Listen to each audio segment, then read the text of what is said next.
Decision 2010, when Rhode Island picks a new governor, is more than a year and a half away. And yet the hopefuls are hard at work raising money. NBC 10 political reporter Bill Rapley joins us live with a look at the war chest. Bill.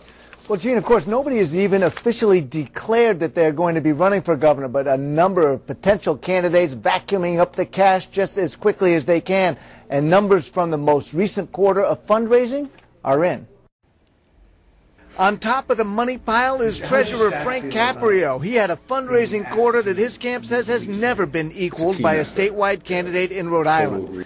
He's followed in the Democratic fundraising race by Attorney General Patrick Lynch and then Lieutenant Governor Elizabeth Roberts, all who had their best fundraising quarters ever, but Caprio's $250,000 is more than Lynch's $140,000 and Roberts' $90,000 combined. And it matters, says NBC 10 political analyst Professor Wendy Schiller. If you look at the pattern of the economy and when people give money, they give money when they can afford to give money. That's why if Bob Wagan wants to get in the race, he must do it soon, and he told me today he'll make up his mind by the end of May. Link Chafee has just set up his exploratory committee to begin raising money as an independent. Representative Joe Trillo thinking about making the run as a Republican, but the Democrats are way out in front money-wise.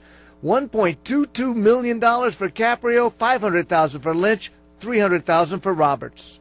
People want to give money to a perceived winner. They want to invest in somebody they think has a shot of winning. So unless you pick up momentum and unless you persuade contributors you've got a viable shot, it gets harder and harder to raise money as you move along in the campaign cycle. And don't think you can get to be governor without paying a hefty price, $2 to $3 million. And it could be worse if free media declines.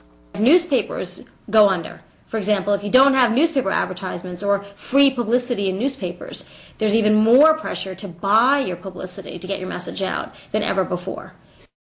By the way, just a little disclosure, of course, whenever we mention Bob Wagan as a potential candidate, I should also mention he is the NBC 10 political analyst, or has been in the past. Now, granted, it's a year before the big outlays begin, but only a few weeks now before those campaigns start in earnest, and already most of those big players have hired campaign staff. Reporting live, Bill Rapley, NBC 10 News, in the newsroom.